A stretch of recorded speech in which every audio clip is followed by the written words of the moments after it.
حضور انہوں نے آگے لکھا ہے کہ انبیاء کی 3 قسمیں ہیں، تشریحی نبی، مستقل نبی اور غیر مستقل یعنی ذیلی نبی۔ حضور ان کا فرق کیا ہے؟ تشریحی نبی وہ جس پہ شریعت اترے، جیسے حضرت صلی اللہ علیہ وسلم، ہاں جی، اور اس سے پہلے بھی تھے، جی، اور مستقل نبی جو اپنی ذات میں نبی ہوں، بنائے گئے ہوں، کسی دوسرے نبی کی مطابقت کے فضل کے نتیجے میں ان کو نبی نہ بنایا جائے، جیسا کہ حضرت رسول اللہ صلی اللہ علیہ وسلم سے پہلے حضرت موسیٰ کی امت میں کثرت سے نبی پیدا ہوئے، جی، اور ان نبیوں نے حضرت موسیٰ کی کوئی تعریف نہیں کی۔ حضرت عیسیٰ نے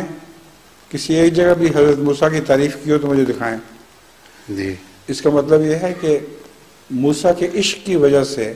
ان کو نبی نہیں بنایا گیا تھا، وہ اپنی ذات میں اللہ تعالیٰ کو پسند تھے، اس لیے ان کو نبی بنا دیا گیا۔ جی، لیکن حضرت مسیح موعود علیہ الصلوۃ والسلام یہ تیسری قسم ہے، یعنی ایسا نبی جو کسی پہلے نبی کے وسیلے سے نبی بنایا گیا ہو، اس کے عشق کی وجہ سے نبی بنایا گیا ہو، اس کی اپنی ذات نہ رہے، وہ اس میں کھویا جائے، اس کو ذیلی نبی بھی کہتے ہیں اور غیر تشریحی نبی بھی، جو نام بھی رکھ لیں،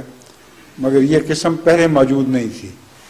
یہ قسم صرف رسول اللہ صلی اللہ علیہ وآلہ وسلم کے آنے کے بعد حضرت مسیح موعود کی صورت میں پہلے ظاہر ہوئی ہے۔ جی، جی، ٹھیک ہے، جی، جزاک اللہ خیر۔ اگر اجازت